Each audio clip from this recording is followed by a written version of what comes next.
The swearing-in ceremony was a happy occasion. At least we could breathe. It had been filled with tension. The period between 7th December and then 7th January is one period that we should have a look at again, because the stress, the anxiety, and the fear-mongering, the scaremongering was just too much. We believe as a nation we should have a look at it again. But with regards to the organization of the ceremony itself, it was beautiful. I overheard a very old woman in Osu saying that this was reminiscent of how the independence in 1957 was, and I was just surprised. You see, we were under the British colony for a long time, I think from 1821 until 1957, and if Gold Coast attained independence and the atmosphere was as it was just last 7th January, then I would say that, yes, Akufo-Addo, you do some. If 136 years and we were independent and the whole nation was as jubilant as it was, and then with just his 8 years, it looks like another independence, then you do some adventure. Talking about the tension again, I think Ghana should have a look at it again. And I am speaking most humbly to our president now, to see if there's anything that can be done, especially with respect to the Constitution. During Atta Mills's time, we all wanted the Constitution to be reviewed. Even President Akufo-Addo also wanted the same thing. I quite remember on the 28th of February 2022, during the 30th anniversary of the 1992 Constitution, he said in the speech that he wished we could amend the Constitution so that the fear that people had, especially with respect to coup d'etat, could be erased. He talked about contemporary issues and then the future issues. And we were all hopeful that he would visit that before his tenure came to an end. But of course, as it is with most of his things, he couldn't walk the talk.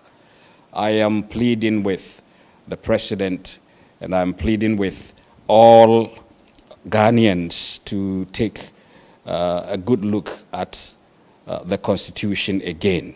It needs a review. It needs an amendment. Why am I saying this?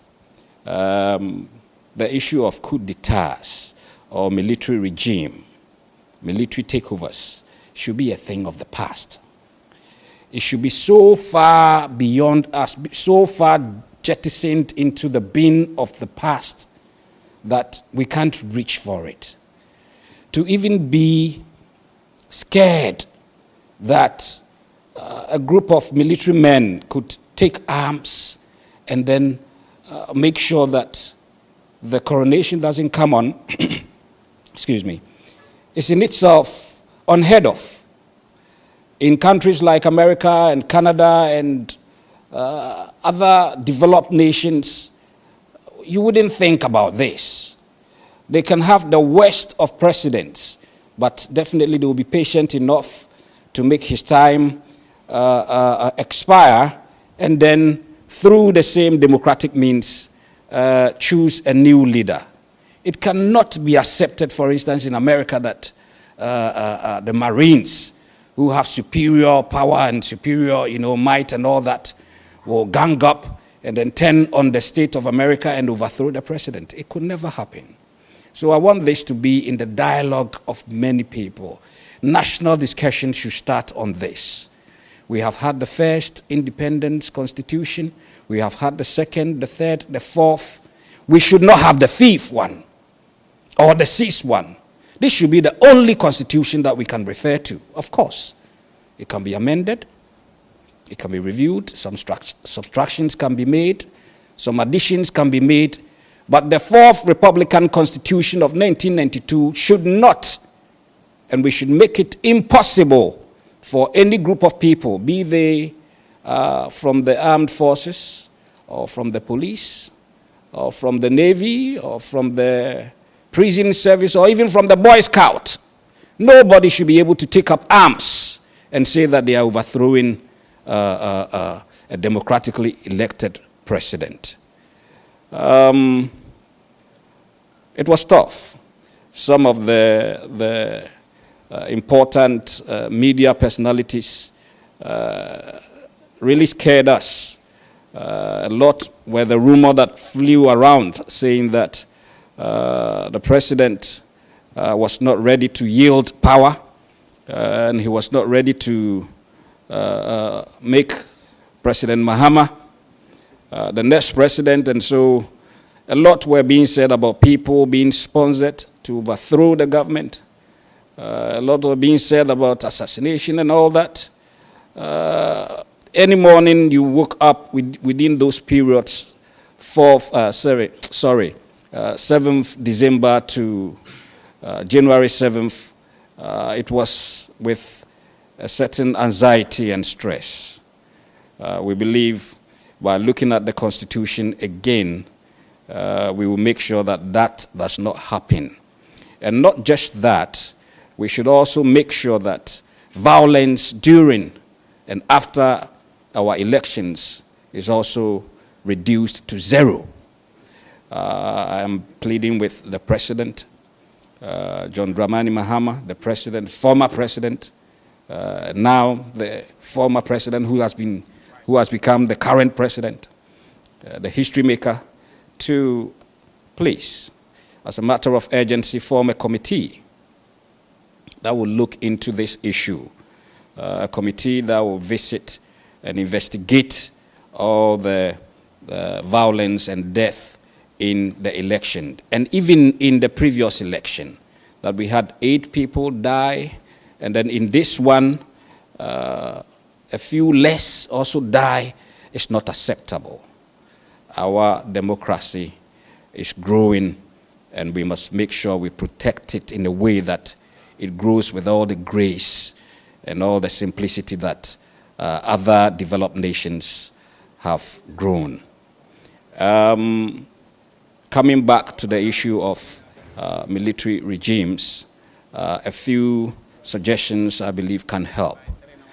One of the suggestions is to make sure that we do the constitutional review and amend it in such a manner that it will become criminal for people to even have succeeded in overthrowing a president.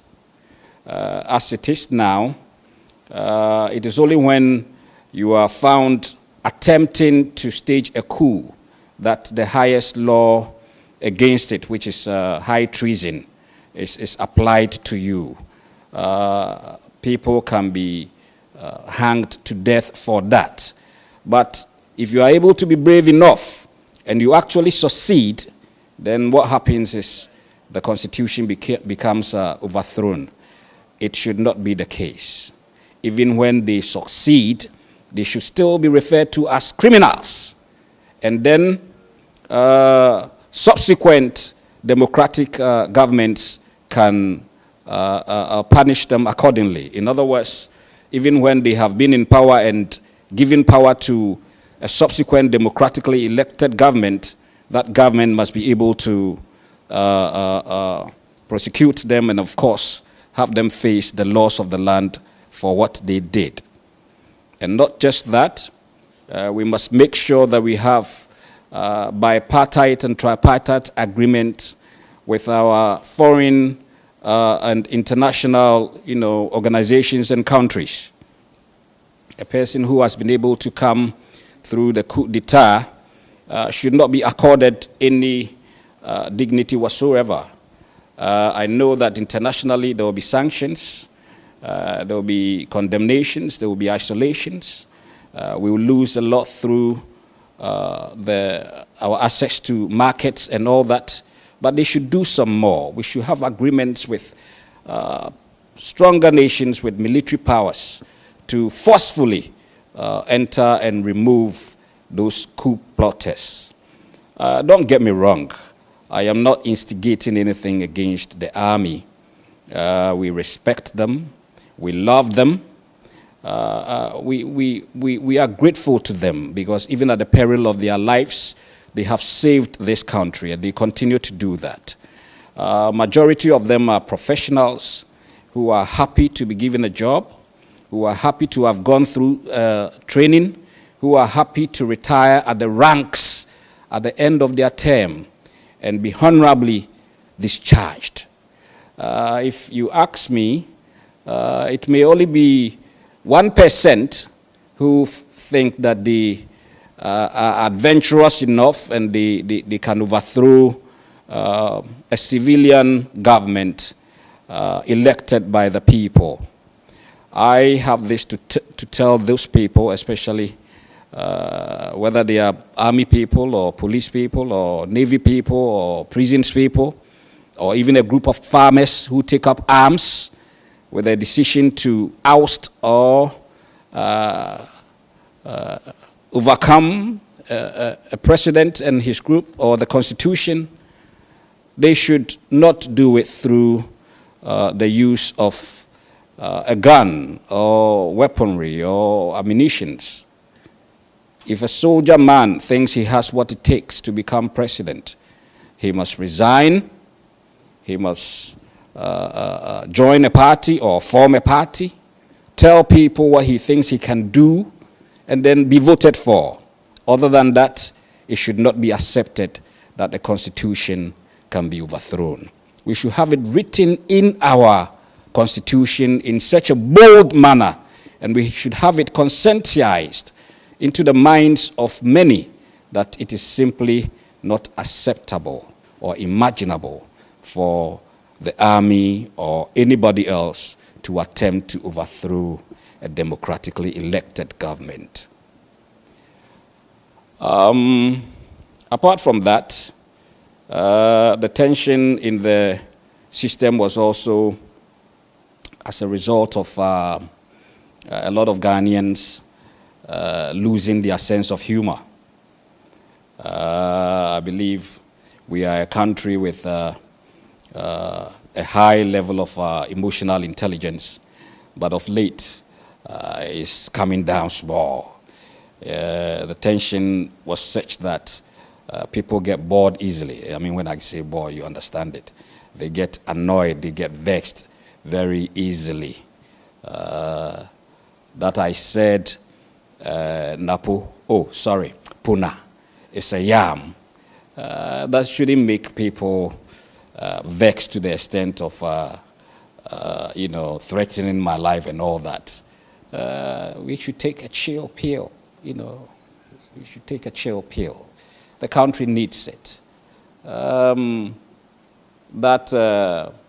Honorable Deputy Minister, the Honorable Deputy Minority Leader said after the President's State of the Nation's address that he was this, he was that. I mean, the President should have looked at it and, laughed over it.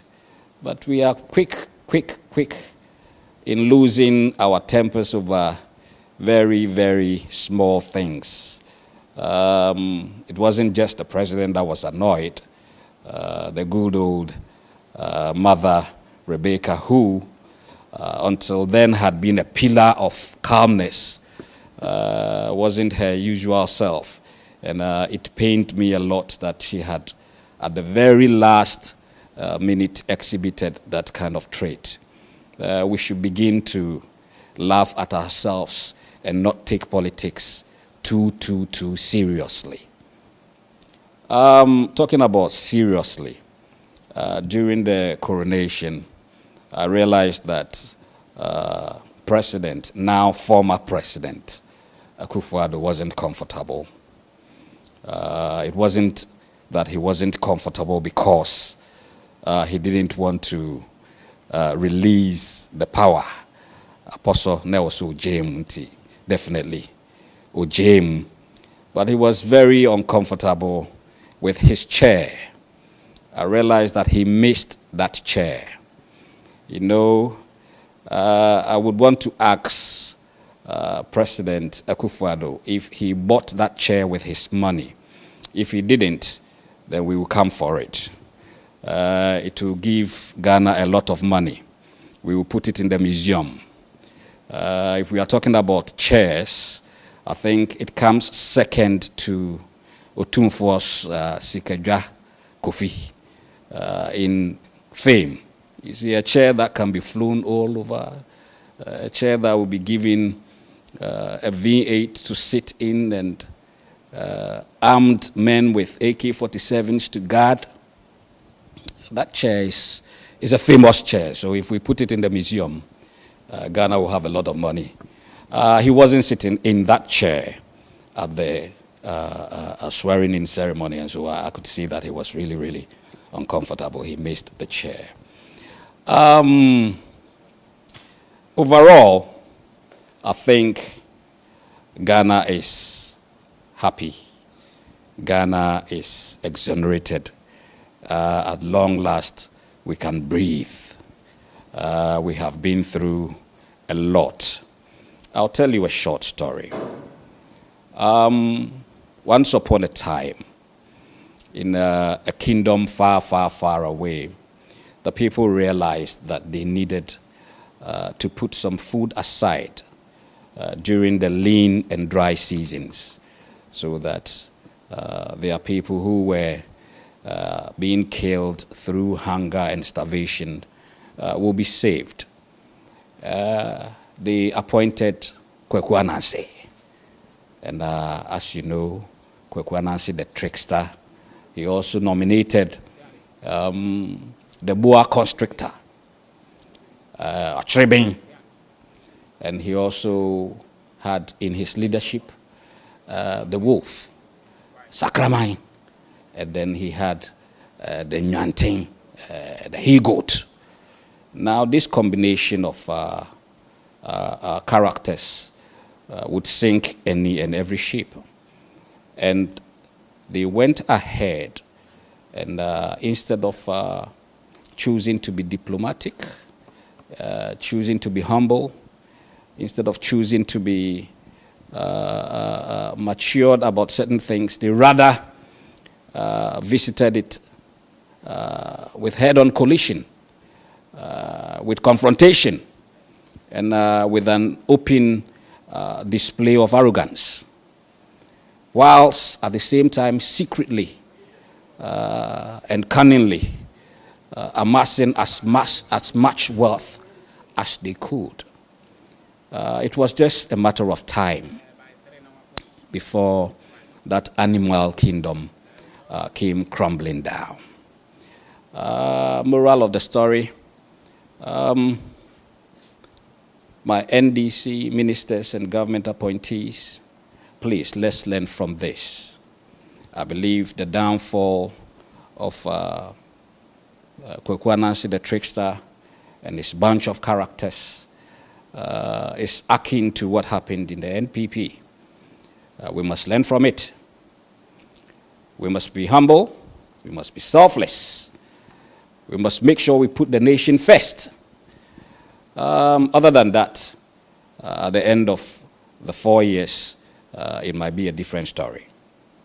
As for the NPP people, I'm happy they are now going back to regroup. I'm happy they are going back to relearn.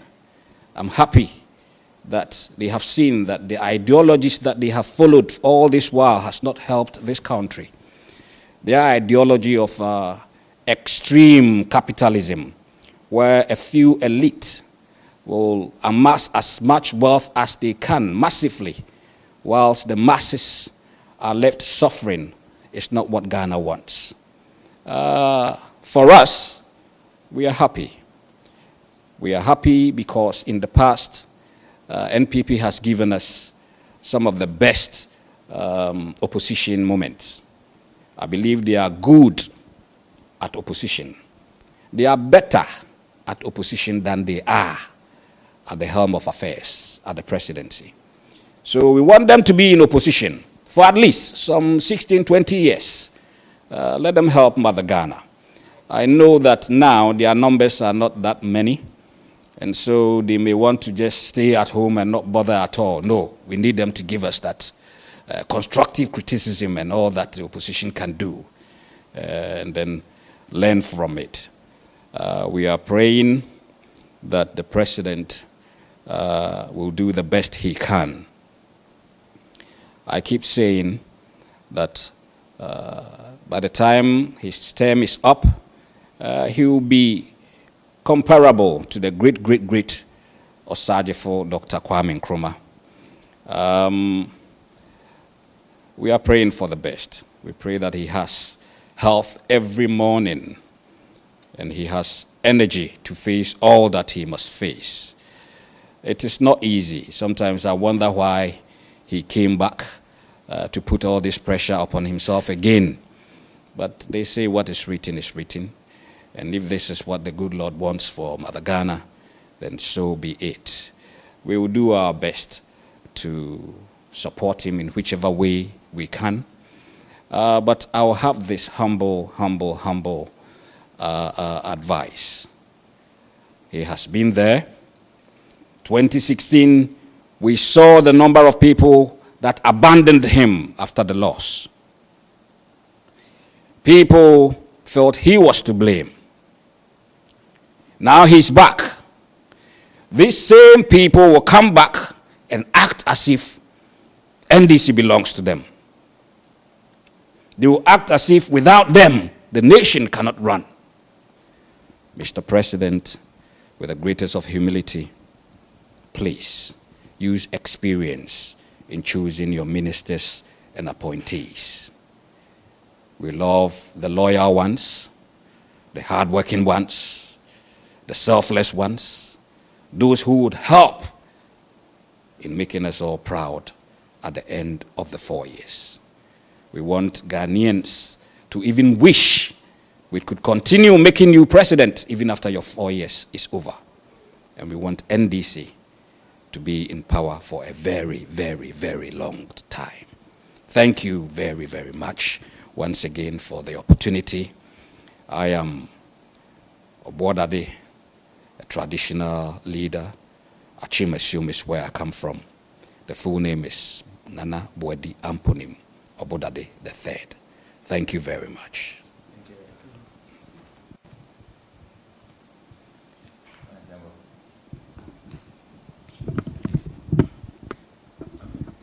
Yes, and during the swearing-in ceremony, I also observed that the president was being overly friendly with His Excellency, President Akufo-Addo. Some of us were not comfortable with it because we know that if it was the other way around, President Mahama would not even have been mentioned at all. I mean, he wouldn't have been made to look as if he existed at all. And so we were not comfortable with that. And we were not comfortable more with the fact that with him being friendly towards the president and with us wanting Ora to go hard after the former president, to look as if President Mahama has a soft spot for his old frenemy. I believe this is not in any way going to stand in the way of oral. We have gotten to a stage where the success of President John Dramani Mahama will be judged on the success of oral. A lot of Ghanaians are waiting for that accountability to take place. People want our monies to be retrieved for us. People want the loot to be recovered. So, Mr. President, don't go too soft on him. We beg you. And also, there should be infrastructure. There should be jobs created for the youth. I'm sure these three are what Ghanaians will stand on in 2028 to determine whether your reign has been successful or not. So with a matter, we should deal with it within the shortest possible time and make sure that people are being rounded up, people are being investigated, and our monies are being recovered for us. We thank Ghanaians very much. We hope that this nation will be the better off with President Mahama. We are very, very hopeful. Tomorrow is pregnant. Thank you.